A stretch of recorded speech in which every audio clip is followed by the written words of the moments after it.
Hey, how's it going, guys? My name's Pilzer, and I just got back from boxing. Well, I'm walking away from boxing, walking home. It's pretty late. It is a school night, and I'm exhausted. But I'm also very grateful for the session I just had in boxing, because I worked a lot on my stamina and my cardio, which is aspects that I haven't really worked upon in the gym. I'm more focused on strength training, so my strength is great, but my cardio and my stamina isn't too great. So I definitely appreciate that boxing helps me work on that. But also I feel like the more important thing it helps me, and which is what the video is going to be about, is it helps me fight. And men, we need to be able to learn how to fight and beat, especially when you're younger. I feel like being hit in the face is very important. I took that from Hamza, because I definitely can apply that in my life as well. But I used to be like this sort of buff kid, but I couldn't even take a punch. The second you'd try like punch my stomach, I'll legit I'd do that. Like I'd put both of my hands like almost like this. I'd be like that, trying to stop it. And I had no form, no nothing.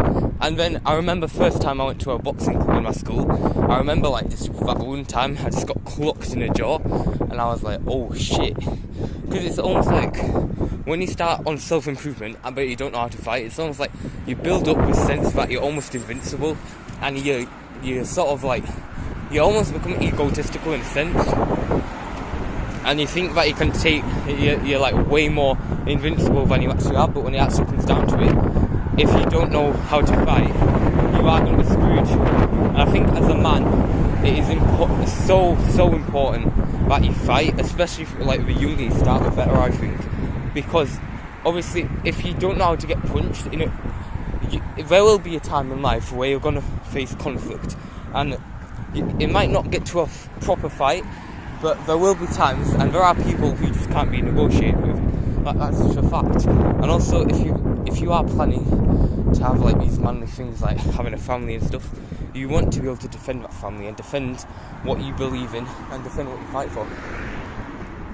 Because I feel like nowadays we're sort of taught we should never be violent, and we should always forgive, stuff like that. Be the bigger man by walking away.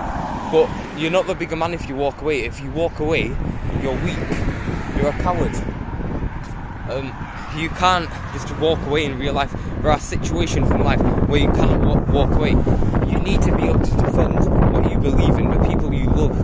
And I think that's very important, because this feminist narrative is sort of teaching, like, school teaches you, like, you should go to you should call the police, obviously, you should call a teacher.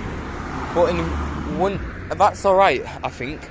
But for men, I don't think that narrative is alright. Because when you're older, especially as a man, there are times where there's no way you'll be able to call the police, or for them to get there in time to actually save you. And even then, like, think about it, you're just shifting that like masculine role onto the police. So you're almost like producing a middleman. Why not just cut out that middleman and be able to defend yourself? And as a man, you need to this from Jordan Peterson actually, and I really like this quote. You have to have a capacity to be strong and to be violent and to be aggressive. That doesn't mean you should abuse it, because I think that's really bad as well. Like, when people just abuse their fact, you must be able to like learn humility as well. So that means using your power only in like situations that call for it.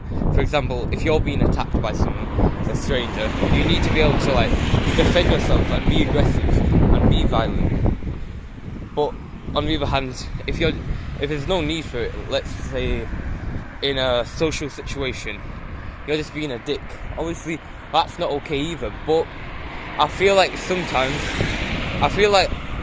nowadays, I would almost like argue we should be more aggressive as men, because there's too many men nowadays who have just sort of absorbed this like narrative of be the bigger man by walking away, and then because of that sort of almost indoctrination from like an early age, when they're older, whenever they're gonna like face conflict, what's going to happen is they're going to be with the weaker person, and they're going to walk away, and they're going to think they're the bigger person, but they don't even think that. No one actually thinks that. It's just a lie. No one actually believes that you're the bigger person if you walk away. The bigger person is a person who stands up for what they believe in, stands up for the people they love, and fights for that. And everyone in the room, or everyone surrounding you, will instantly respect you for that. Whereas if it's sort of like, if you are what the bigger person is nowadays and just walk away, not only are you not going to believe you're the bigger person, but other people won't believe you're the bigger person. And that just sort of, in a way, that actually makes you weak.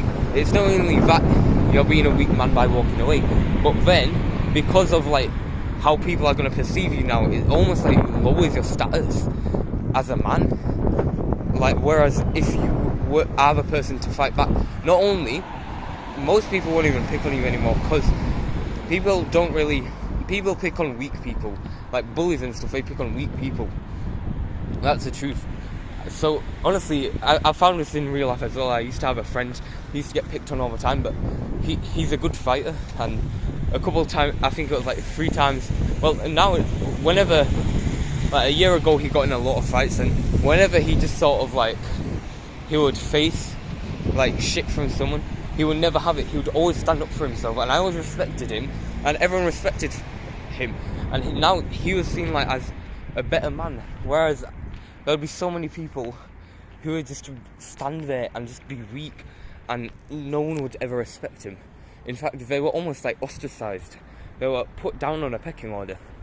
And I think fighting is it's fundamental. You need to be able to fight, but it's more grand than just fighting. It's not even the act of being fight. We just need to have that aggressiveness in us.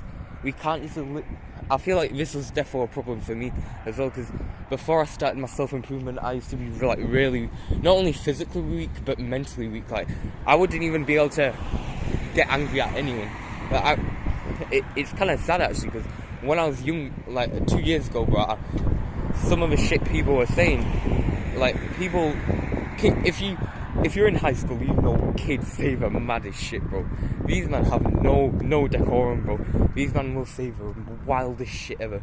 And I mean, like, and I'm thinking back on that time, and I'm thinking like the shit people were saying to each other, and sometimes to me as well. It mainly wasn't me, to be honest. I was always like somewhat liked, even before my self-improvement.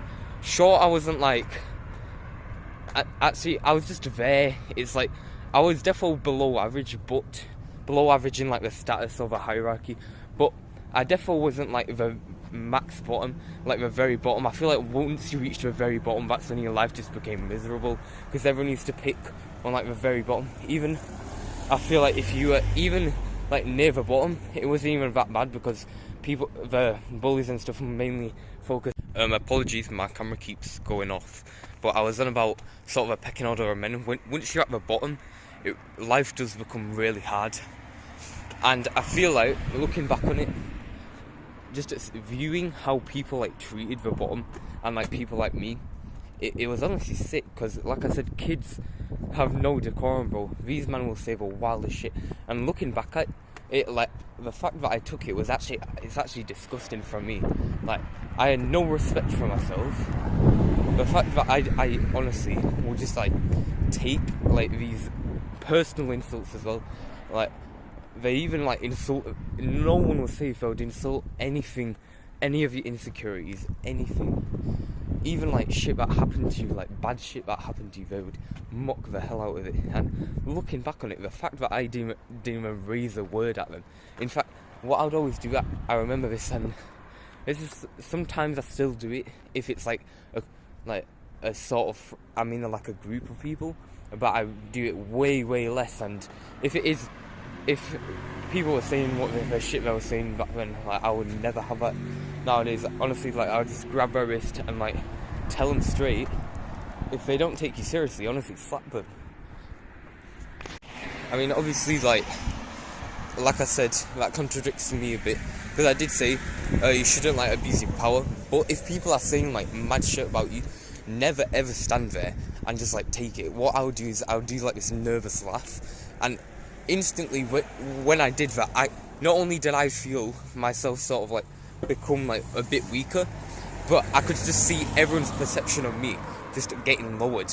Like, sort of subconsciously I saw it, because like when you do something like that and you don't stand up for yourself, it just shows that you're not really a man who wants to actually defend himself, defend his family, defend what is right. And in a way, I guess you could like take a look at the evolutionary aspect of that. Obviously, like the female of a tribe or whatever is gonna want to pick the strongest male, and the male who's gonna stick up for himself, obviously.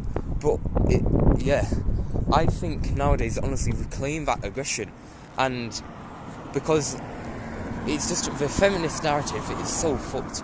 I hate it so much, because I see it with so many men nowadays, where they just sort of do the same thing I used to do, just that nervous laugh when like they're just being verbally like just attacked. And it's worse when it's like someone in a friend group. That's another video I'm gonna get onto, is like cutting out these toxic friends, because a lot of my friends before I started my self-improvement, they were just putting me down, and I realised they were just negative, and that I felt like sort of almost like bad letting go of them. But then I realised they were never really my friends anyway, because even some of them, it's so mad, but I consider them friends because we hanged out. Well, I actually thought about it, and then like there was a couple, they never even said anything positive to me. Like, they never gave me any encouragement, any like compliments, and about like 90% of the shit they said to me was like, sure, some of it was banter, I will admit, and I think banter's also a great thing to have with your friends, because being able to take a joke is something that isn't too common nowadays. People don't like take jokes anymore. But I feel like as well, sure, that's true, but from your own like friend, just them constantly mocking you, they're not your friends. But I've sort of gone on a bit of a ramble here, and I will be drawing this video to a close now. What I want you to just conclude, obviously reclaiming that aggression, and I think fighting is probably the best way, because not only